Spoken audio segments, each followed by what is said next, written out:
From around the world and all football fans from around the world. Welcome to our FA Cup review. This is Joe O'Neill, and we are here in All for United to chat about all the most interesting games from the weekend. And those interesting games come down to just about zero because all the expected teams went through, except for Arsenal.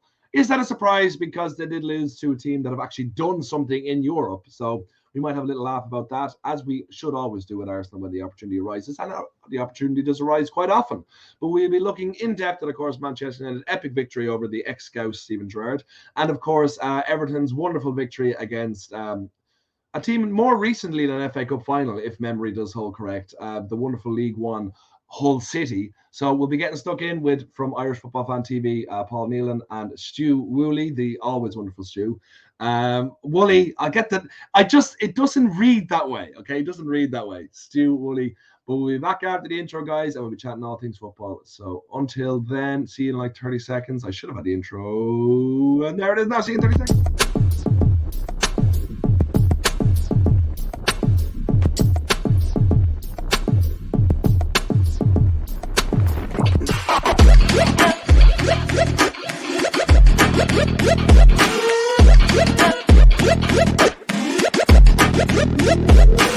Click subscribe to get daily Manchester United content from Passionate Reds, only on All for United.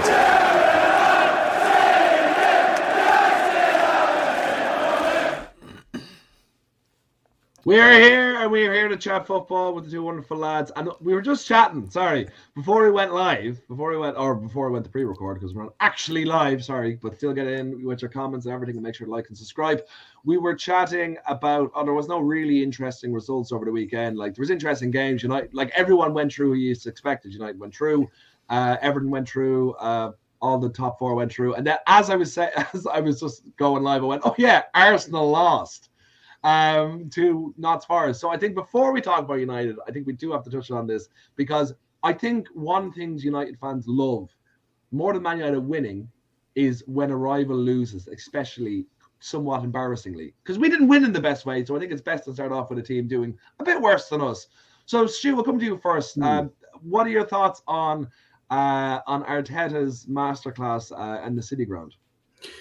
Well, I'm not really sure I'd call it a masterclass. Isn't it great to see, though, a team with so much history, European history, make a bit of a splash? The thing with Forest is, over the last 5, 6, 7 years, I think they've had about 250 managers. Yeah. They've been really mismanaged at boardroom level. And they seem to have found their way just recently. They're a difficult team to beat. And it's a strange one from Arteta and a strange one from Arsenal, really, because you would consider that, and Arsenal have been playing okay just recently, probably better than Manchester United. And so would you consider that it was a result that encapsulates the magic of the cup? I don't think so on current form on both teams. Mm. I think, actually, if I'm being honest, I really do believe that Forest deserved to win the game. I thought they were just a better unit all around.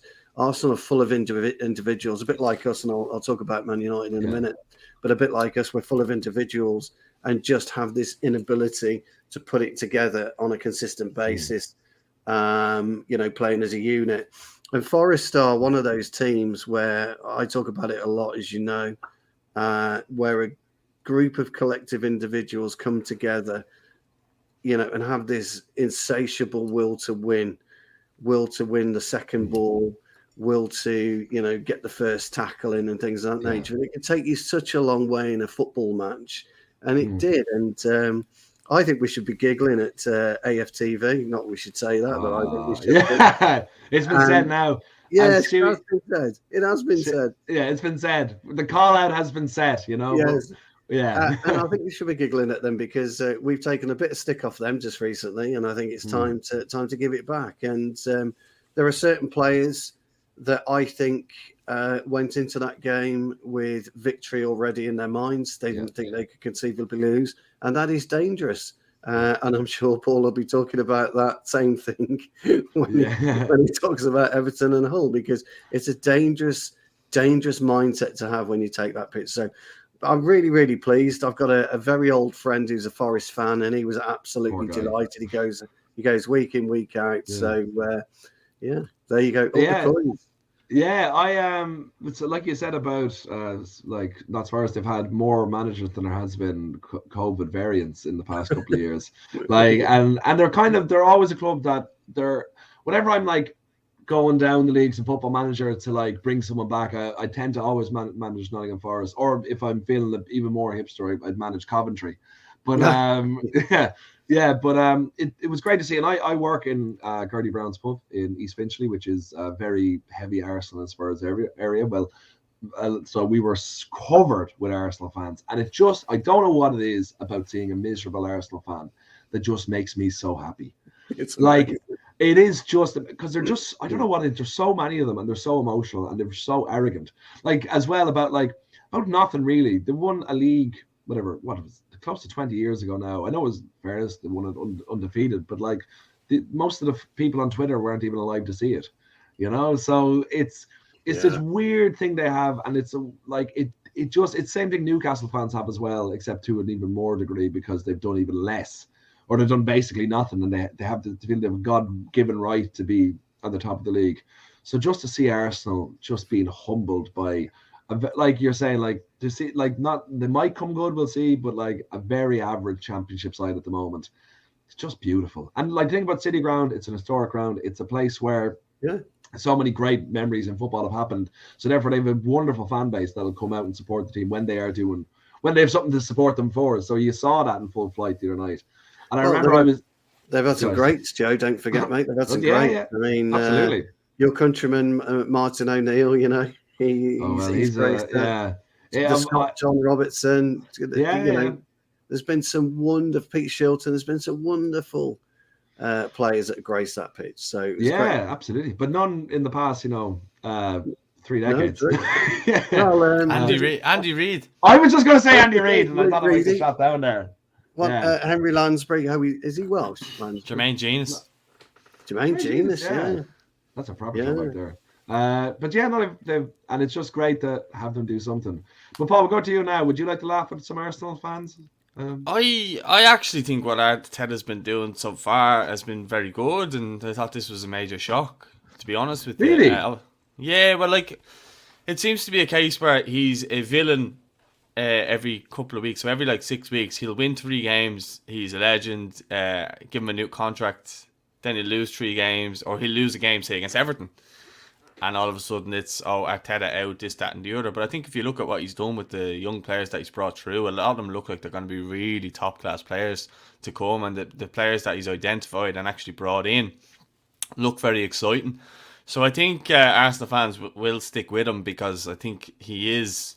Like, I know AFTV have their kind of rants about him every 2 weeks or 3 weeks, but that is what they do there, But in regards to what he's actually trying to do, he is trying to build something there. He's gone into a very toxic environment where the club was an absolute mess, and he's gone in there and he says, right, I'm going to be the man to turn this around. And to be fair, they look a lot better than they have in recent years, albeit that result at the weekend didn't show. But look, we love to see these giant killings. Obviously Newcastle lost to Cambridge as well, and you were saying there that Hull were League One. They're actually Championship, but I'm not sure away with that. They're struggling in the Championship. May well be League One next season. Okay.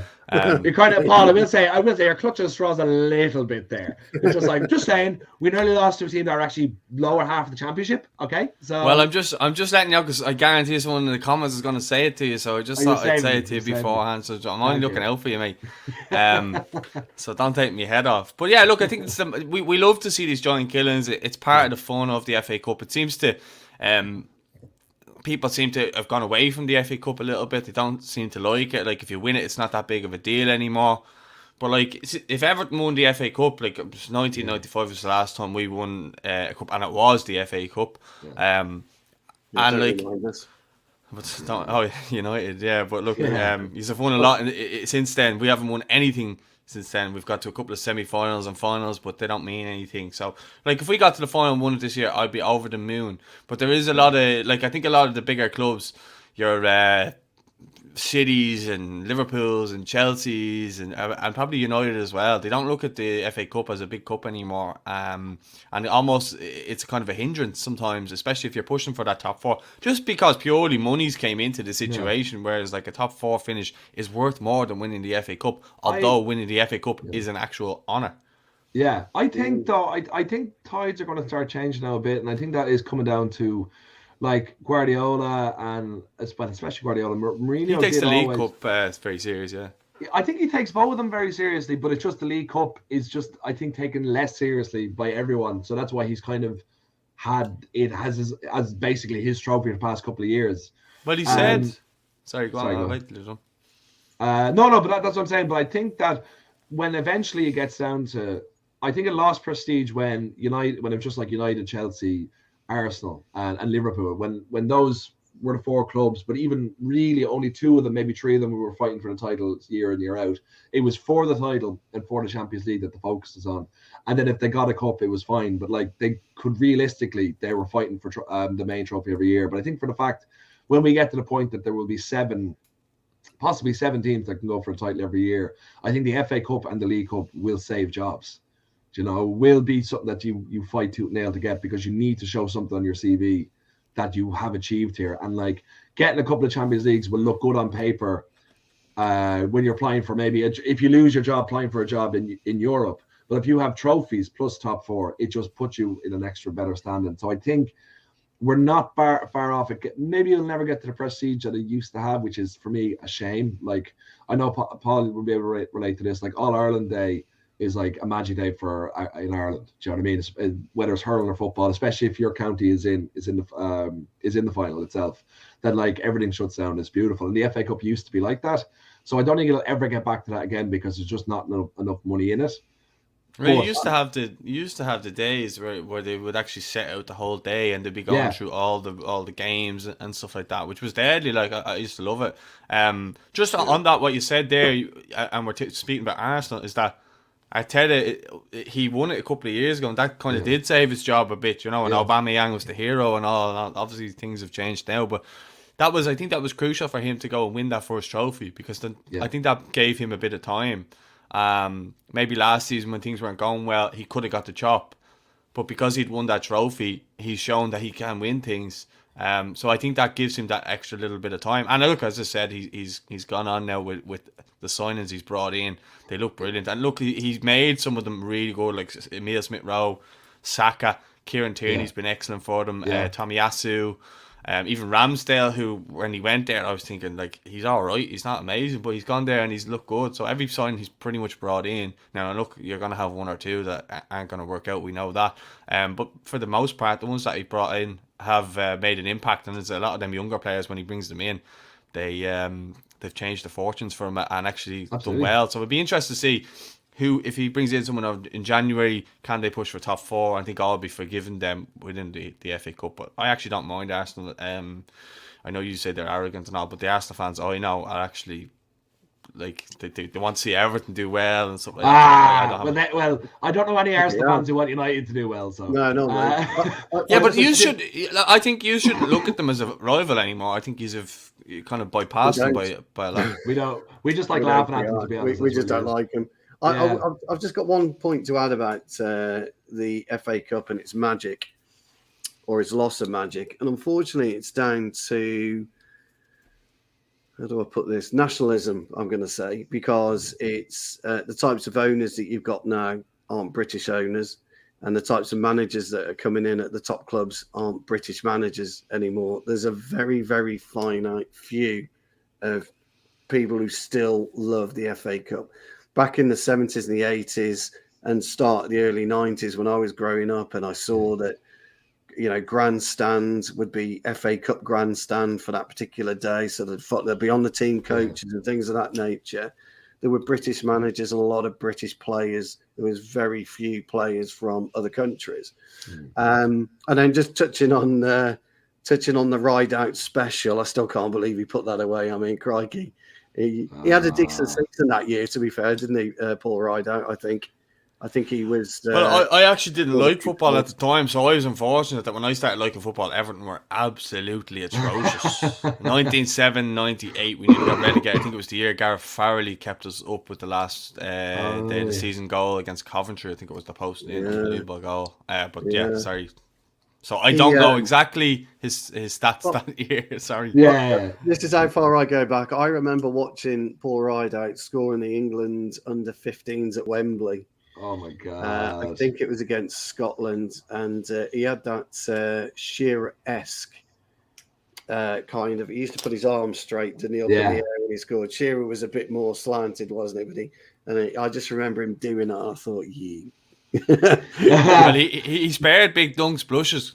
He did, yeah, because he smashed the crossbar. Yeah, he missed a sitter, really, didn't he? But on a final point on Arsenal before we move on tonight and then on to Everton. You mentioned, Paul, there all the great players that Arsenal have, the young players they have at the moment, and that's not really new for Arsenal. Okay, we can say that that's them going back to what they're famous for, is bringing in players for nothing, and then, well, unfortunately for Arsenal fans and the way they are at the moment, is selling them generally to us or to City or possibly even to Chelsea. And is that what is going to... And I know you're probably going to say we can't blame Arteta if that's what happens, or they can't blame Arteta, but like the point is now they have to hold on to these players, and Arsenal, unless they get Champions League football this season, maybe next season, they're just going to be a stepping stone club, and that's going to be it. They're going to be just below top 6 for the remainder. If they don't get top 4, I think this season or next season, I think they're under Arteta. I think they're in major trouble. I don't think it's down to Arteta. I think you're making great points there on that, Paul, that the club, but they have no money, you know. Well, I think if you can get rid of Aubameyang and his wages, you're opening up a whole different door for you know, for if he wants to bring in players for nothing and bring them in to add to what he already has. If he gets rid of Aubameyang, who he's not really playing at the minute, is he? So if he got rid of him and he brought in someone else who he thought was impressive, or he seems to find these little gems and bring them in and get them on the cheap, and then like kind of similar to Wenger. But I don't think they really need to sell, because Kroenke is loaded. It's just he doesn't put a lot of money into the club. But also, that's a running trend with Arsenal. If someone hits 30, they're in great form. You give them a massive contract for a couple of years. You'll say Aubameyang, Ozil, Willian, David Luiz, these players that they're bringing in that are past it, and they're thinking for experience, and they give them massive contracts that are rejected. But that stopped. That stopped after Arteta. I know they gave Aubameyang the contract, but he did win them the FA Cup, and he was unbelievable towards the back end of that season. That was the end of the start of the COVID, but that was the end of the delayed season, wasn't it?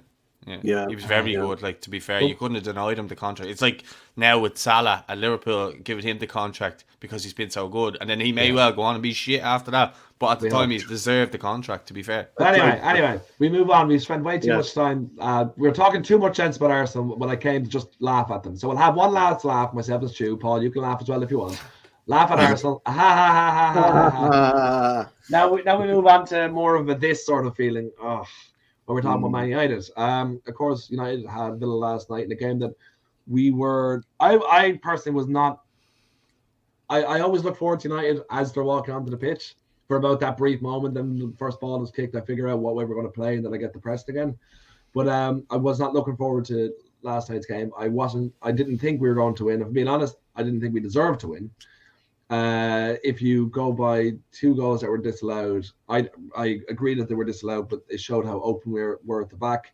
We got an early goal and we should have kicked on. We started off strong and we just regressed. Paul will get this. It was just like watching Ireland for the last 20 years. Or even longer. It's like you get a goal early and then you just shit yourself and you're like, we can't. I don't want to play football anymore. Let's just sit back and just open holes and just hope that our goalkeeper can save us. And that's what it was. And it's just, we seem to have not. What I find really odd is that I can't think of any other team, any other squad. I can't think off the top of my head that have not had a new manager bounce. And we have not had a new manager bounce. Aside from 30 minutes against Burnley. Sorry, Paul. Immediately shot me down with an amazing one. And thank you for that. Anyhow, dead right. Anyhow, the next English manager, anyhow, had not had a new manager. No, but I do know what you're saying. I was Yeah. just throwing in a little. But it's a great one. It was a great one. But like, it is worrying that you look at when Solskjaer came in, the team was in the doldrums as well. We looked like we were going to go nowhere, and then we had 14 games or 16 games unbeaten, whatever it was. So this is a major concern, and the fact that stuff is coming out about the players. I know this is aside from the game. We will talk about the game. That they don't want Ragnick, whether it's true or not, I don't know. But the fact that it's coming out shows how little effort they put into appointing him. If that is the case, but we don't know. But Stu, talking about the match itself, what are your feelings coming out of it? So look, I was on the preview show and the review show, and I did say on the preview show I thought we might win the match 2-0, and I was basing it on the fact that we wouldn't put in a formation change. We wouldn't go back to the 4-2-3-1 system. Now, lo and behold, to my absolute astonishment, we started out on a 4-2-3-1 system. And when we do that, now it's worked for us on some occasions when there's a desire to play football. But when there isn't a desire to play football, it's a real problem. And when you come up against teams that have got a good, solid midfield and a solid base toward them, it makes it a very difficult game to play in. So what tends to happen is that the midfield of the opposition will absolutely swallow our midfield of Fred and McTominay. Although Bruno should have been in there, he wasn't. Bruno never sits that 10 or 15 yard between our striker and our midfield. And so, to be fair to Gerrard, he had already identified that. He must have been laughing all the way to the bank when he saw the team sheet going and realised which way we were going to play, because it kind of sits in well with him. If Ranić could, which he did, by the way, second half of the second half, he reverted back to the diamond and he played Bruno as a 10. We were a bit more difficult to break down. So the fans are talking about we don't like a 4-2-2, but actually what that is a 4-4-2 anyway. It's just a 4-4-2 diamond. It can be moved to a 4-3-3 if you wish, but ultimately it's a 4-4-2, but in a diamond. And that allows you to be quite difficult, quite compact when out of possession, because most teams, if they start up with a formation, when they're out of possession, they'll always migrate into a 4-4-2 kind of system to make it more difficult for the opposition to break down. A 4-2-3-1 does not allow you to do that. And I talked about the disconnect between our centre halves, our goalkeeper, and our midfield. And as I was talking about that on the review show last night, Ranić was talking about the same thing.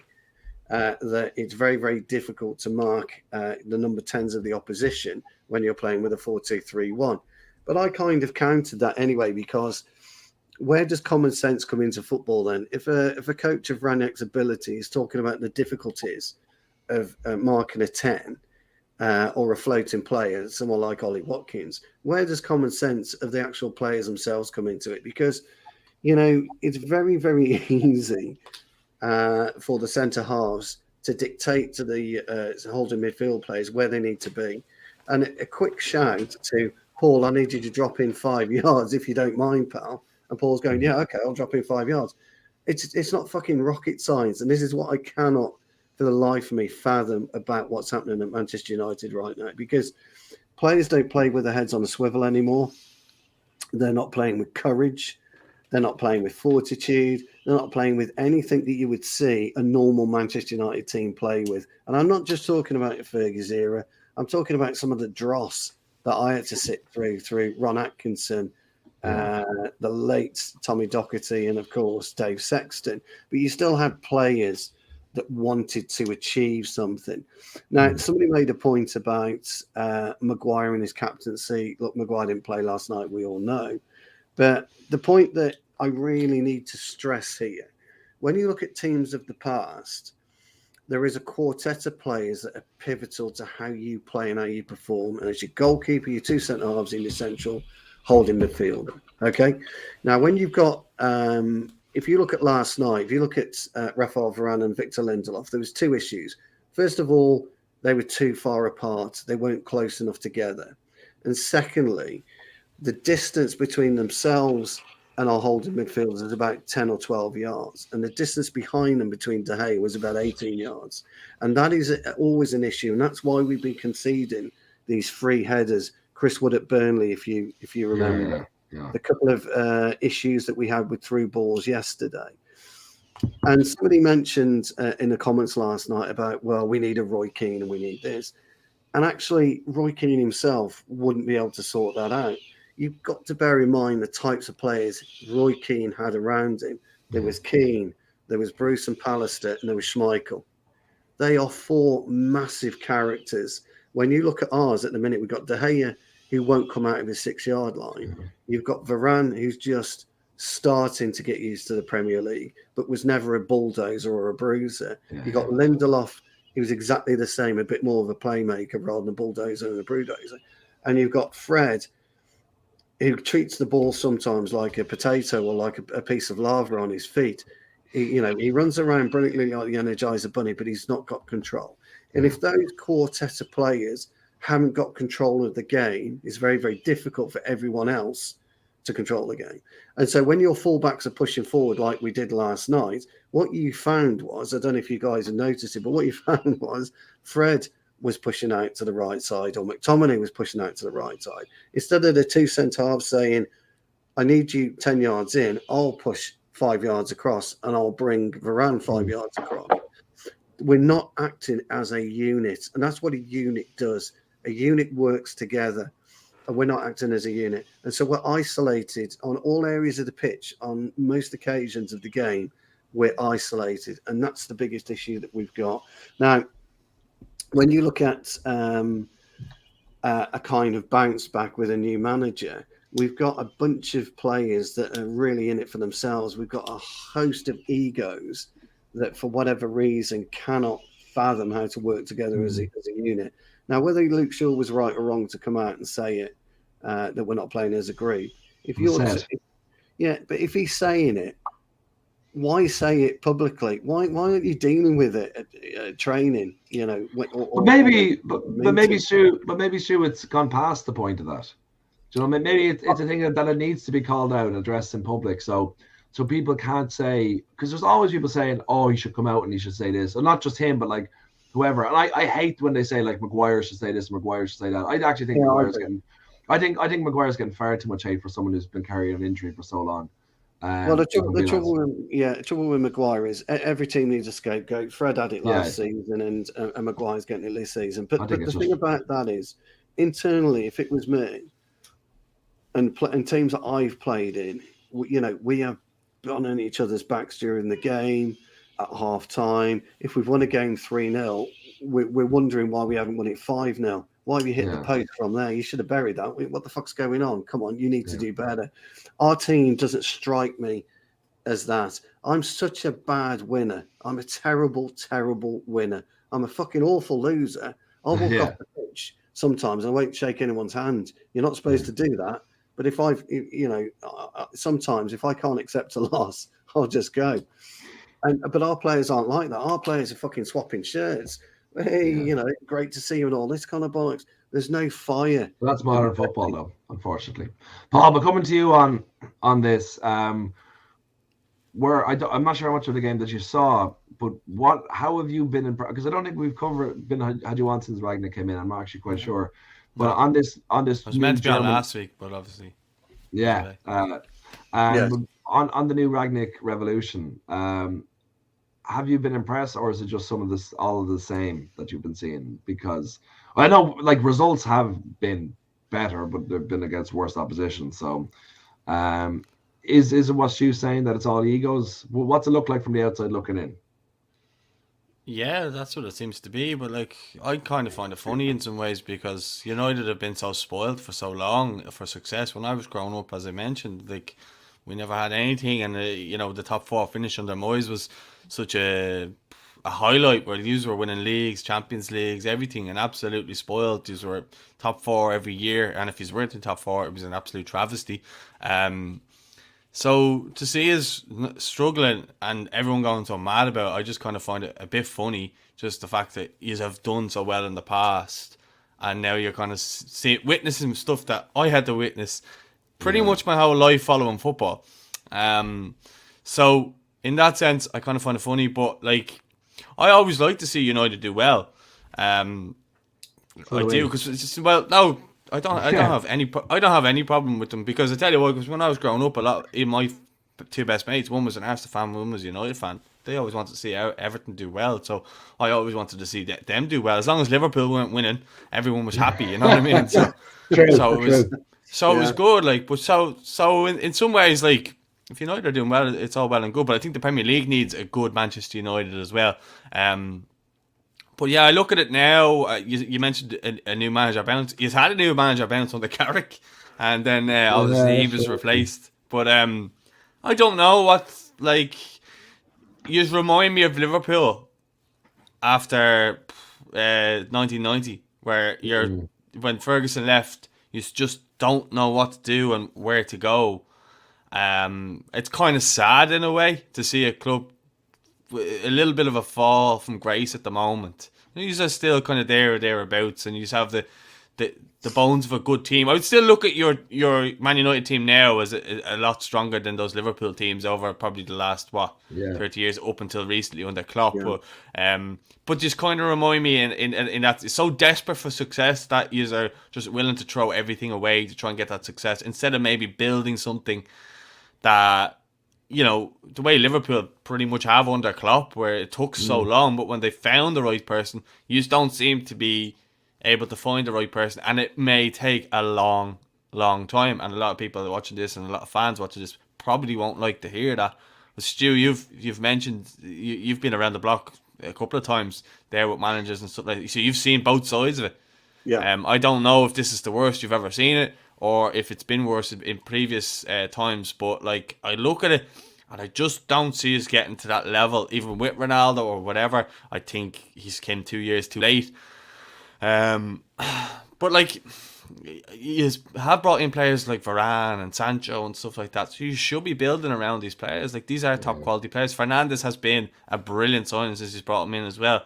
And then you've got Greenwood. Rashford, I don't know if he's ever really going to make that next jump in terms of going to the next level. But you still have to, like, I would say you have 6 players there that could really help you aim towards a league title. And don't forget, at the start of the season, everyone was talking about Man United when they got the Ronaldos, the Varanes, Sanchos in, that those were the missing players, those were the missing pieces of the puzzle to get you to the next stage, to get you pushing for the league, and it hasn't gone that way. So I don't know where to go on it. It must be frustrating as a United fan, because even I'm here sitting here going like, what can you do? Because you have a world-class goalkeeper. He looks back to his best in De Gea, in terms of his making saves. I don't know about his position, because Stu, you're not happy with that. But Maguire, I do think gets a hell of a lot of stick. When he plays for England, he seems to be the best centre-half in the world. He was in the European Championship team of the year, team of the tournament. He was in the World Cup team of the tournament. Like, he was absolutely insane at Leicester. We missed, like, not even 6-8 months ago, we were desperately missing him when we were devastated when he was ruled out for the Europa League final. And then things just turn around and people claiming that they always thought he was crap and all that. I'm like, no, he's just a scapegoat now because he's an easy person to target, and it's so unfair. It's like, what does my head in as well, the people say, oh, he shouldn't be made captain. It's like, well, maybe he was the only one that's brave enough to say, I will be captain. You know, because De Gea obviously probably would have been captain if he was, but he probably just didn't want it. He didn't want the responsibility. There was no one at that time that wanted the responsibility, you know? So we have to consider with Maguire and Lindelof. Look at last season, we finished second and we had a pretty good defensive record. And the consistent message on that was Henderson, Lindelof, and Maguire. That was your consistent message. De Gea's come back in this season. He's been brilliant shot stopping, but his command of the box isn't good enough. And when you've got a goalkeeper who doesn't command the box, look, when I was playing, my goalkeeper would come out and punch me first and then the ball. You know, he would come out, he would knock as many people out the way to get the ball, because A, goalkeepers are protected and they can do that. But B, as a centre half, if you misjudge your leap at the critical moments, and you've got a goalkeeper who's willing, who's going to be there, you've got that bit of redundancy. And we don't have that at the minute with De Gea, but Henderson gave us that redundancy, and that's why we're more solid at the back. Now, unfortunately, fans, fair enough, and I totally understand their viewpoint. They can't accept that. De Gea has just been brilliant. De Gea has been saving us. Dave saves, etc., etc., etc. Has got hashtags. But why is Dave saving all the time? There's the biggest question. Why is he making these saves? But it's why also does he make these saves? It's the same argument of people with Ronaldo, because I feel that I know people are saying, "Oh, well, that shows last night that Ronaldo isn't the problem." I'm not saying he is the problem, but we're definitely losing something by having him as leading the line. I'll tell you what that is, Joe. It's the right partner, fella. It's the right partner, and the right partner wants to leave. And that's Anthony Martial. And the reason you take a Martial in, he's excellent on the turn. He'll receive the ball sideways and he'll turn with pace. He's not as quick as Rashford. He's not as direct as Greenwood. But when he turns, what it enables Ronaldo is Ronaldo hasn't got to go hunting for the football. He can let Martial do that. Ronaldo can be where we need him in the box to score the goals. And so that's your issue. And the other thing is we don't attack the diagonals anymore. Yeah. And that's a massive problem. We don't attack the edge of the 18-yard box anymore. When we were, again, last season or the season before, when Martial and Rashford were on fire, we were connecting, we were attacking the diagonals, and we were causing problems for defenders through penalties, or we were getting shots off, when they were curling in or whatever. Ronaldo he doesn't need Cavani alongside him. I actually thought Cavani-Ronaldo partnership would be brilliant, would be dynamite. Yeah. What you're actually seeing is a very subdued Edison Cavani alongside Ronaldo. So he was different last night. He was back to his kind of best in terms of harrying the defence. I think Mings was breathing a sigh of relief when Cavani was taken off. But Martial is the perfect foil for Ronaldo.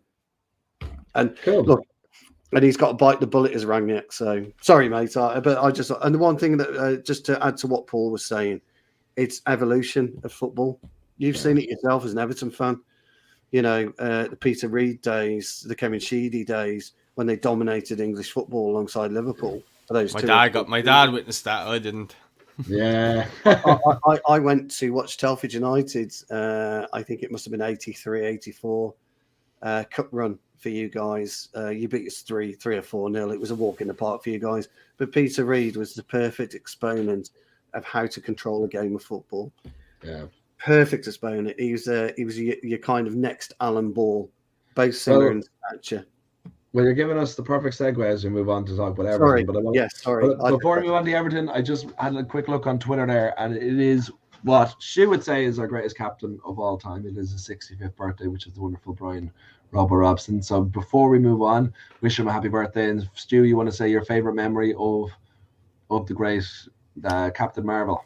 Yeah, well, look, 1988, I was standing in the Kop as a United fan. I'd scalped a ticket outside Anfield, and Big Robbo popped one in 25 seconds. And I just remember ready to do this. And then I realised where I was, and I had to contain my emotions, which was because I would have been dead. I wouldn't be here today because would have absolutely ripped me limb from limb. But it was a wonderful trademark Robson run, wonderful left foot finish. He was a fabulous player, fabulous leader, and he gave me a lot of pleasure.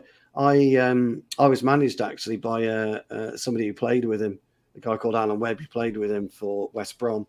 Yeah. A couple of years before he joined United, actually, when Big Ron went. Webby thought he was going to get a move actually with him. And he just said, as a player and as a man, this guy was just something special. He could drink 10 pints and still play the same day. He was just something special as an individual, as a person. Yeah. And what he did say was he looked after the youth. He made the youth feel special. And I think it's something that modern day professional footballers just don't care about the youth. They don't care about them. So great man. Did we win that game at Anfield that day? No, we drew 3-3. And one of those games. Gordon Strachan, We were 3-1 down, actually. It was bad because Gary Gillespie scored a header, so it was never good. Yeah. A couple of memories about that. First of all, Steve McMahon was playing, and he was the so-called tough guy at the time, wasn't he? You'll remember this, but the so-called tough guy. Yeah. Norman Whiteside came on, and he absolutely clattered McMahon. Absolutely. Oh, it was a proper tackle. Loved it. Gordon Strachan.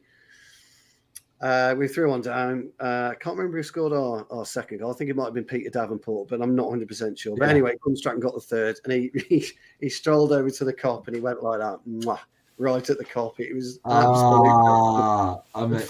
I just remember getting lifted as the whole fucking cop was trying to get hold of me. And you had to pretend to be fuming anyway, so. Oh no! I just. What are you doing, mate? What are you doing? Leave me the fuck alone. No, it's fabulous. You just stay quiet. Yeah. Well, you do. Yeah, you do. You do have to. And then as you're going back on your training, you're tapping your mates on the shoulder. You know, and Liverpool were good at that time. They were really, really good. Had a really good side. So, good memories. Shit afterwards. But happy birthday, Rabo. And we're moving on now to the blue half of Merseyside. I just realised that Stu, the United fan, is wearing blue, and Paul, the Everton fan, is wearing red. It might be Shelburne, but it's still red. But Paul, we were discussing. Everton, of course, took down the mighty Championship 23rd place Hull City, 3-2 in extra time after trailing at times. But how are you feeling about the Benitez project at this moment? Was it a surprise to you that you struggled to that victory? Yeah, no. The way we've been playing recently has been weird. He just seems to be changing formations every week. We know he's had this ongoing feud with Luca Dean, and he's been playing Seamus Coleman left wing back the week previous.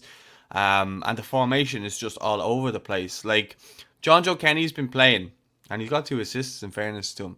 But he's been playing at right back, and as bad as Seamus Coleman has been at times, he was never getting dropped because John Joe Kenny was just not that good.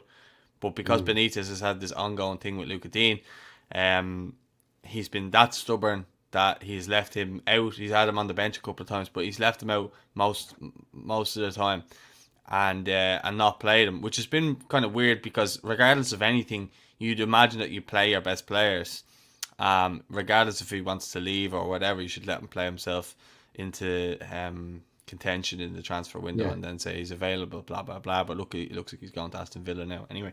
But there's just the formation has been bizarre. We had the new lad Mikalenko came in and he done well on his debut, but he hadn't played for a few weeks, so I think it'll be a few weeks and probably till the end of the season do we probably see the best of him. But he's an international standard fullback. He's played in the Champions League.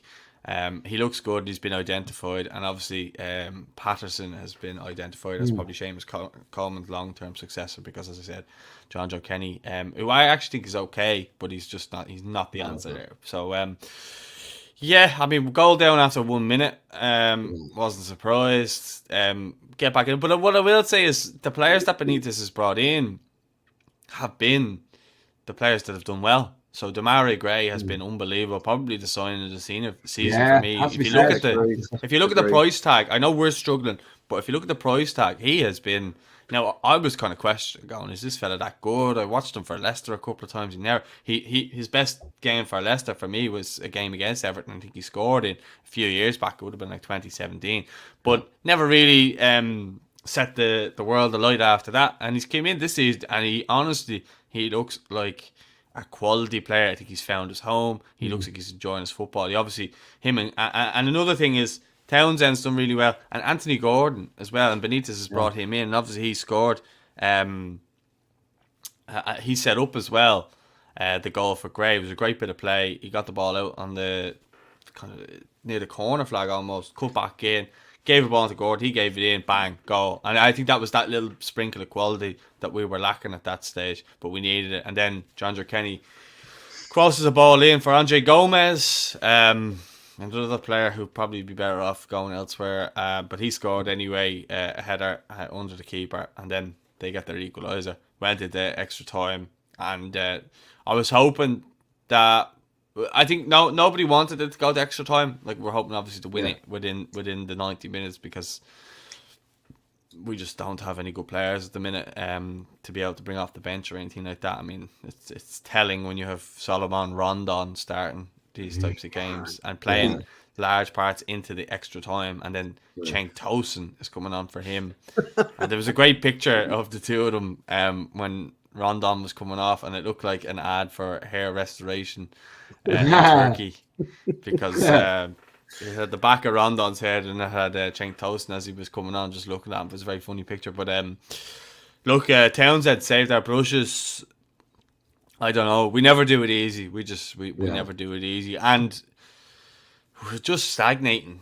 Like, every single time we get a new manager, it goes rosy for a little bit, but it hasn't really gone rosy for Benitez after September. It's been all look. But I came on to this show and I was saying it before. He had a lot of injuries to contend with and stuff like that at that time. We're still without Richarlison. We're still without Calvert-Lewin and stuff like that.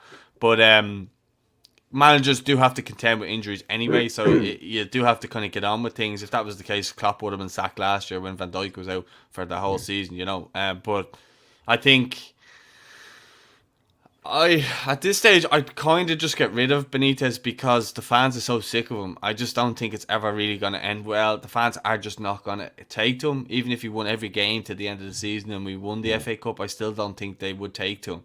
I think at this stage, I don't know what way it would hamper financial fair play at the minute. That's maybe the reason why he's not going to get rid of him. But if he was to get rid of him and just let Big Dunk take the job till the end of the season, and then look at it and go, right, well, we're still identifying players that we're bringing in, the likes of Mikalenko and the likes of Patterson, and I don't think they were Benitez's signings. I think they were just identified as younger players to come in and then try and build off them.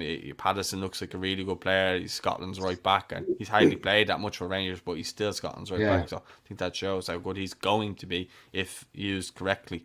So I think, with the signings, Demarai Gray, he'll be there for a good few years regardless. I think he could play under quite a few managers now. But it's just like, people just seem to think that Duncan Ferguson plays one way. It's route one. It's hoof. It's direct, and that's it. But it seems to be he's been working under several managers now for about 5-6 years, and everyone's always saying, "Oh, well, he's not experienced enough." But how do you get the experience if you're not given a chance? Like, the time he did get the chance, he came in and we played Chelsea and we bet them. And we done well against you, I remember. And he's not afraid to make a decision because But Moise Keane came on in that game and he subbed them off again. So he's not afraid to make a decision if you're not working for him. So I think he would be good, but I'd only do it on the basis that's to the end of the season. And if he finished strongly, yes. But if he didn't do well, like Unsworth previously, then I'd just be like, kind of, okay, look, it was I think Unsworth had like with 3 games and 3 losses or something mad like that. No, he won one game and Allardyce took credit for it. Do you remember Rooney scored a hat trick? Against West Ham, Yeah. Paul, I mentioned prior to going live that I wanted to bring up a tweet that you had, which I found really, really, really, really interesting. And Paul knew immediately which one he was, because he said he doesn't tweet that often off his own one, but you can find it there at PaulDeal90. You said, and you touched on it earlier on, that Luca Digne is how he's treating Luca Digne, Rafa Benitez, is very similar to how he treated Robbie Keane at Liverpool. And I think that's a fairly big claim, because it's different circumstances. Well, you'll know better than me, but just from the outside looking in, is that Keane was bought by the board and Benitez didn't want him, and basically bullied, from what I saw, Robbie Keane into being sold again. Didn't play him in his natural position. Steven Gerrard called Benitez, because Gerrard and Keane became very good friends, especially Liverpool. And he called him out at Benitez about that, saying, like, how do you expect him to score if you're playing him right wing? Or not playing him at all, basically. And basically bullied the board into selling them back to Spurs at a cheaper price. So where do you find the similarities with Luca Digne, who predates him at Everton by 3 or 4 whatever years, is a fan favourite. He massive amount of assists for you, massive amount of goals. I think he was in PFA Player of the Team of the Year. I could be wrong about that, but like a big numbers come from him. Like, how can he? What situation has led to this, basically? Well, you spoke there about Kane and being played out of position. He's not really been played out of position, but he's not allowed to go past the halfway line. And the basis of his game, attacking wise, he was excellent. The amount of chances he's created. He didn't score that many goals. I think he scored about 3 goals, but a lot of assists though. yeah, no, that's what I was gonna say. Yeah, like he creates a lot of chances, creates a lot of assists. Well, did his left peg is a wand, and he wasn't allowed to go forward as much. It seemed he was just constantly just stuck. You know, when you're playing for a team and you're playing against a team that are better than you, and you say to your back four, you're not allowed to push past the halfway line. Stay tight, stay compact. That's pretty much what he's been told to do. When was it the Merseyside derby? And he was poor in that game, and he has been poor. He has been poor. Probably the back end of last season, he got an injury. Up to now, he had been poor. He hadn't looked himself anyway. So it could be a good decision to get rid of him anyway. But anyway, he then, after the Merseyside derby, do you remember there was uproar and Marcel Brands was getting abuse and stuff like that. But there was a board meeting. And apparently players had come out and said that they were playing ugly football and it was the worst football they'd ever seen. Now, the only person you'd ever think of saying that was a person who wasn't allowed to do what they wanted to do. Yeah. So, I can't confirm or deny that this was him, but when I saw it, I remember tweeting, I go, that's definitely Luca Dean. And ever since, he's been frozen out. And that's what I mean. Like, you're stopping him from doing what he's good at. Well, I watched Robbie Keane on Gary Neville's Soccer Box. That's where I got the comparison from, and he was talking about how Benitez just treated him. He was like, cold towards him. Was when Keane was getting rave reviews in the paper, they were saying that he was brilliant, this, that, and the others. Benitez would go, yeah, I know the papers are saying you were brilliant, this and that, but I didn't think you were that good. I think your movement could have been better. And Keane was like, well, my movement was what got me the goals.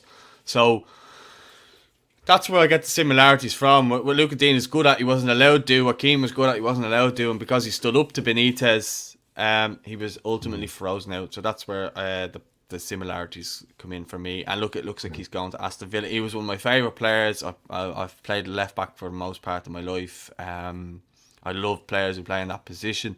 And he came in after Leighton Baines, which would have been a really hard task to do. And it would be a hard task for Patterson now ahead of Coleman. To come in and be so seamless, slotted in so seamlessly there that Baines was able to retire last year, and no one really kind of even thought about it. It wasn't a second thought, and Baines retired at 35, you know. And Baines was a great servant as well. But I think Luca Dean, I think the hard part is that so many wanted to wish him well and at least give him a nice goodbye, but now it doesn't look like that's going to be the case. Yeah. But over. We're into our final, just like 2 minutes or so. So, Stu, if you have anything you want to say about the Everton situation, try keep it down to 2 minutes. I know it's fairly impossible for you. But we'll set you a challenge. Actually, to be fair to Paul, I mean, he knows his stuff, and he's articulated it brilliantly. My only thing I ever thought about was the loss of Calvert-Lewin. I think he was quite pivotal to the way he played, but that then also brings in Luca Digne back in.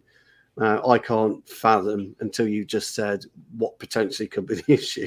Fucking hell. A player of Luca Digne's quality and his foot, his left foot, you're absolutely right, is like a wand.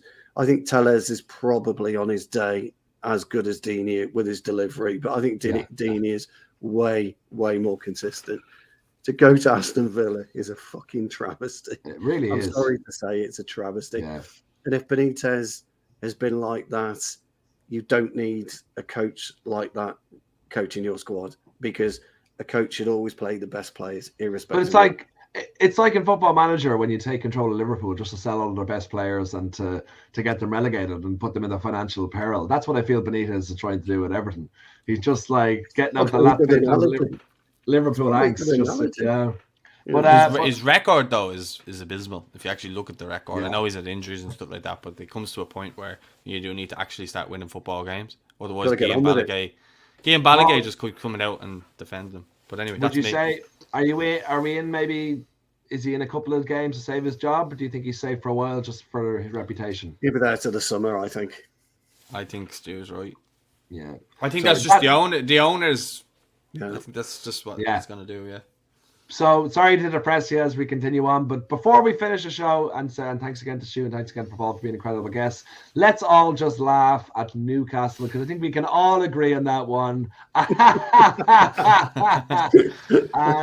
We spoke of Wizards. One of the greatest and most underappreciated Irish Wizards of this century has been Wes Hoolahan, and he was still ripping it up with Cambridge Town. I know he was on the bench, but he came on. But has just been consistently brilliant at 29 years old, and he is perennially underappreciated. So to see him being part of a team that knocked out the mighty Newcastle is magnificent. His first win at St. James's Park, 39 years of age. Even better. I'm not even sorry. I love to see Newcastle lose, especially just a quick one. Old Hoolahan could still do a job in Norwich's midfield. He could. I think we all could too. Norwich's midfield. To do a job in Norwich's midfield. Wezzo, yeah. He absolutely. would. I don't get it. There are some players that just slip down the leagues, aren't there? And it baffles me. I'm sorry, it just baffles me. No, but one of my favorite ever moments, if not my favorite ever moment at a football game, was Ireland versus Sweden when Wes Hoolahan scored that absolutely incredible goal, assisted from Seamus Coleman. I was in Stade de France or Parc des Princes. I think Parc des Princes. I paid $1,000 for 4 tickets that were worth €25 each. It was more. I cannot put in the words how worth it was. I was pissed, and it was one of the greatest weekends ever. So thank you, Wes, for that. Even though you didn't actually, do much, but just the fact that you're existing. Wesley, what a guy. Anyway, that has been our show, our FA Cup review. Okay. We will be back at around the same time next week for a Back to Premier League review. Thank you so much, Paul. Thank you so much, Stu. Make sure to like and subscribe to the channel. Make sure to follow the guys on their social medias. This isn't live from when we're recording it, so I hope there hasn't been massive changes, but no matter what, it'll still always be King Robbo's 65th birthday. So to our Captain Marvel, we'll see you out with a happy birthday. Thank you so much, guys. Like and subscribe, and we'll see you all very, very soon.